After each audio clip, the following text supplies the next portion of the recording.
Saludos, bienvenidos a Econotemas, una vez más con ustedes, don Carlos Cuello y su servidor Mozart de Lancer, para compartir unos minutos sobre economía local con su pespunte internacional. Saludos. Muy buenos días, ¿cómo está usted? Todo bajo control. Buenas tardes, más bien. Buenas todo tardes, bien, sí. todo bien, gracias a Dios. Estamos muy bien. Tres temas.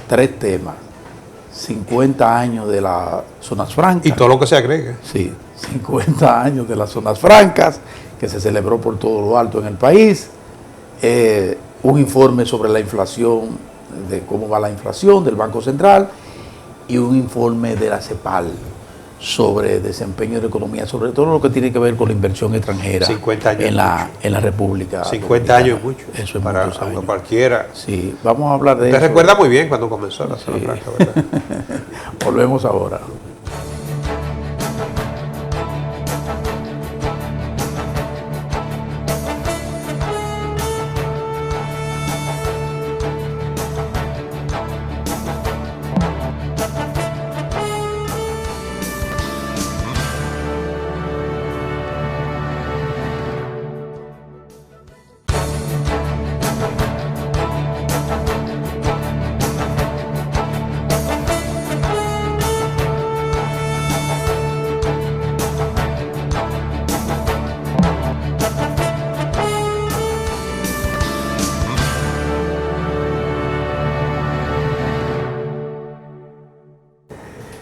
La inflación, ese es uno de los elementos de la economía más importantes, porque eso va directamente al consumo, a los servicios. Y entonces la gente siempre se pregunta, bueno, estamos creciendo, pero ¿cómo andan los precios? ¿Cómo anda la estabilidad de precios? El Banco Central dio a conocer ahora recientemente por dónde andan los niveles de inflación. Y pues se lo va a explicar. Tú sabes que uno de los objetivos macroeconómicos, además de lograr una baja tasa de desempleo, incrementar la producción, también está estabilidad de precios. Sí. Porque no hacemos nada con aumentar el ingreso de la gente si los precios suben en una mayor proporción. Fíjate que la economía calcula salario nominal, salario real. Cuando se calcula el salario real, lo que hace es que se le quita el efecto de la inflación. Porque la inflación, en definitiva, se podrá definir de muchas maneras, pero en definitiva la inflación es una merma en el poder adquisitivo de la gente. Sí.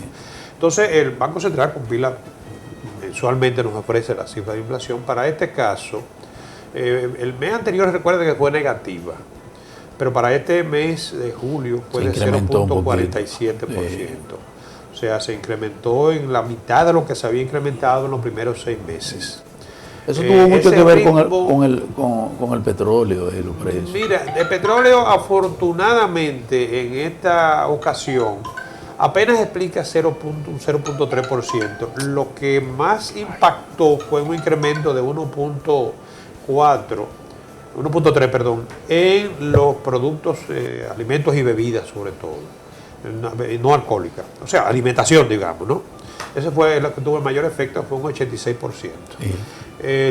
Recuerda que el petróleo se ha mantenido relativamente estable y en niveles por debajo Estuvo 2 semanas subiendo. Sí, tuvo un impacto. Sí. Tuvo un impacto. Quizá ahora, después que Antonio Marte subió el precio del transporte, eso podría afectar un poco más.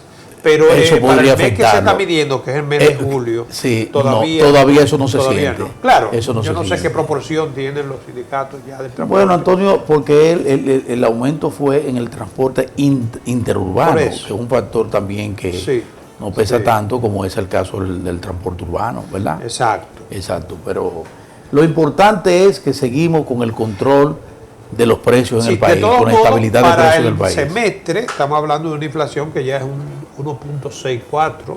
Sí, pero para el semestre, 7 meses, perdón. Sí. La proyección tú sabes que es 4% con un rango de variación de más o menos 1%. O sea que nos mantenemos muy por debajo. Si tomamos la inflación interanual, o sea, digamos de julio a julio, del año pasado acá, un año que no es calendario, pero un año, en definitiva, ¿no? Y por eso se llama interanual. Sí. Estamos hablando de que esa inflación sería de 1.4%. O sea, todo indica que está dentro de lo posible, lograr una inflación de acuerdo con lo que es la proyección del Banco Central en el objetivo meta inflación, que es, como te dije, del 4 más o menos 1%.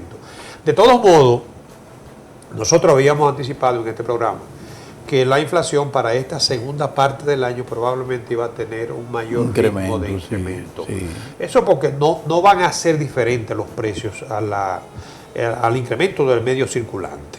Y agrégale a eso también que va a haber una mayor capacidad de demanda en la economía, porque el salario ya justamente ahora, a mediados de este mes, el incremento salarial del 14% entrará en vigencia. Yeah. Entonces, cuando hay una mayor circulación, en otras palabras, cuando hay un mayor poder de demanda, la respuesta de oferta rara vez es inmediata, o sea, tú aumentas la cantidad de dinero en circulación, pero no quiere decir que los productos que se van a demandar estén ahí esperando. Así es.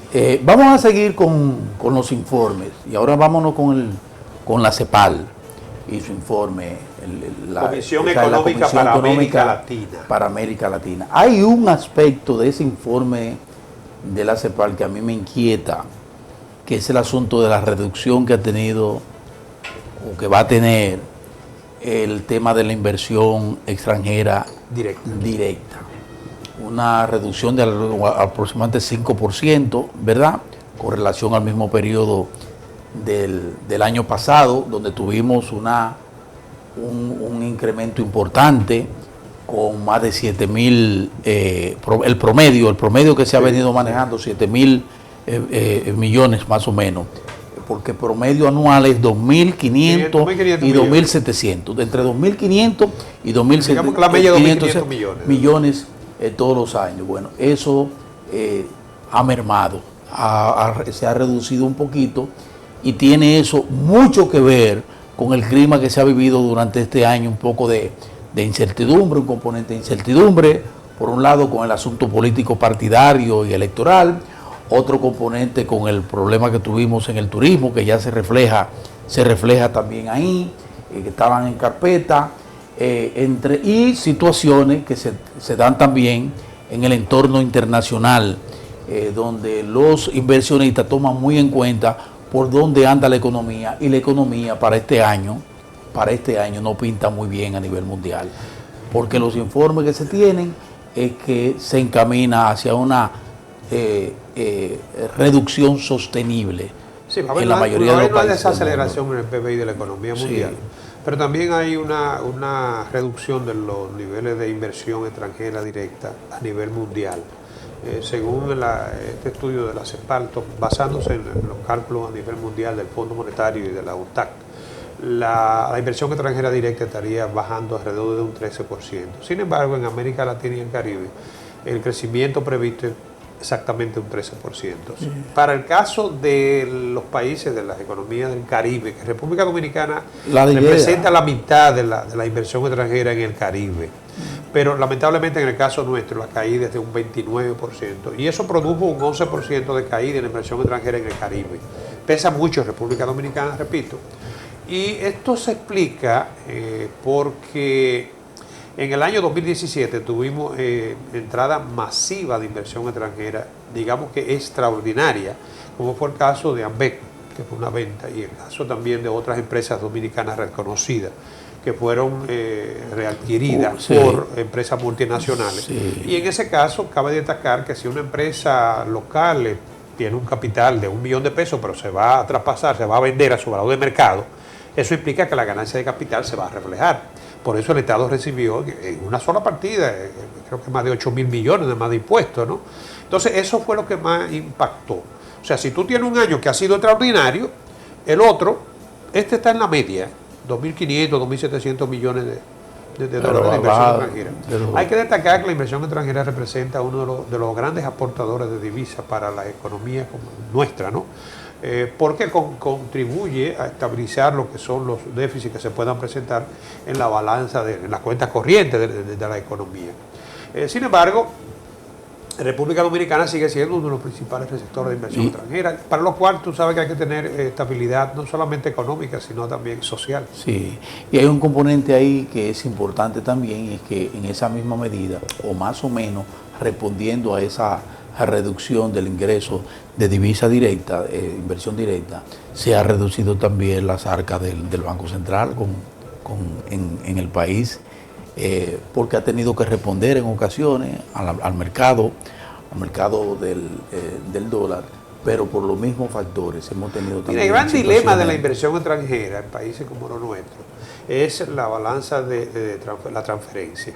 O sea, tú recibes 1.000 millones, pero tienes que garantizar que esas empresas reinviertan. El gran porcentaje dice... Aunque ha habido una buena reinversión. No, la reinversión ha sido el principal componente. El principal componente ha sido la reinversión. Sí. Ahora, para que las empresas extranjeras reinviertan, tú tienes que crearle un clima de confianza. ¿No? Y lo otro es que hay que tratar de que el flujo sea mayor que lo que se expatria. Porque lo ideal sería prohibir la expatriación de capitales. Sí. Pero si tú la prohíbes, entonces no entra. Entonces peor. No. Entonces tiene que tener medidas de flexibilidad, ¿no? Sí. Y garantizar. Pero vamos a esperar porque hay expectativas muy buenas en el sector de la minería. En el turismo es donde hay y en más el turismo. Minería y turismo. Momento, sí. Minería y turismo. Dos sectores importantes. Sí, pero la minería tiene un impacto, digamos, inmediato. Pero el de turismo es permanentemente tiene inversiones en hotelería y demás. Así es. Bueno. Pero vamos a esperar a ver qué sucede y si esto mejora. Vamos a la pausa y retornamos.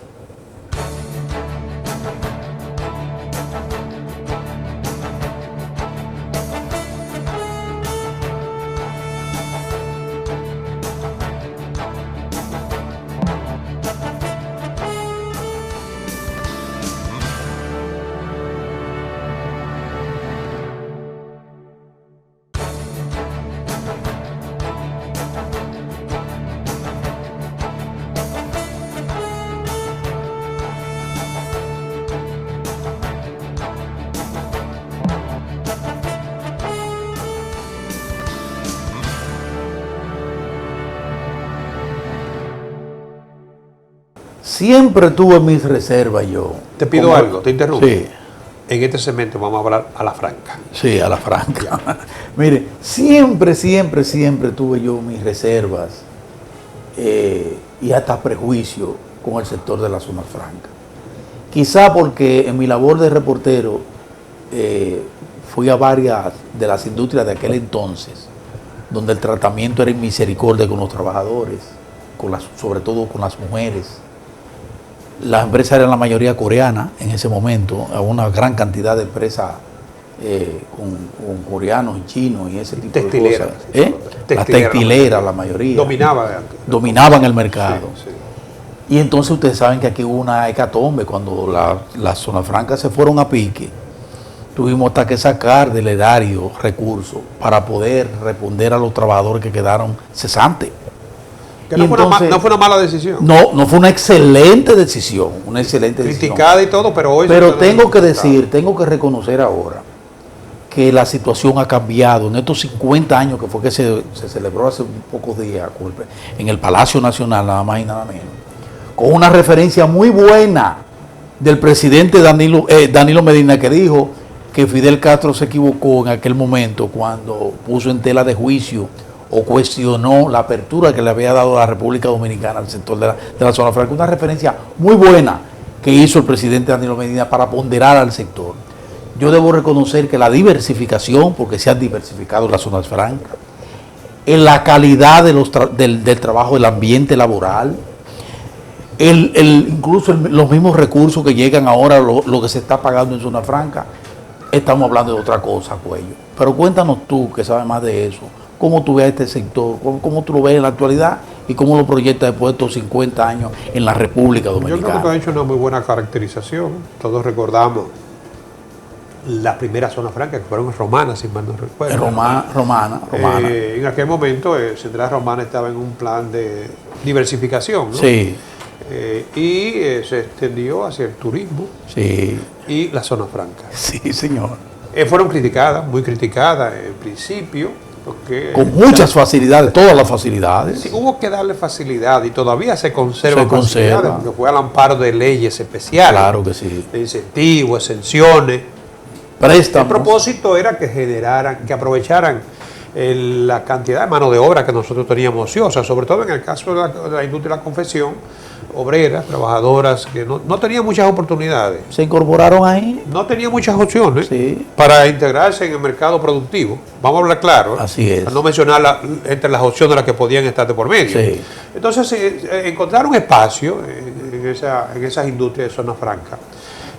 Lógicamente, en este caso, el valor agregado era muy reducido. Mínimo. Era mínimo, era básicamente los salarios.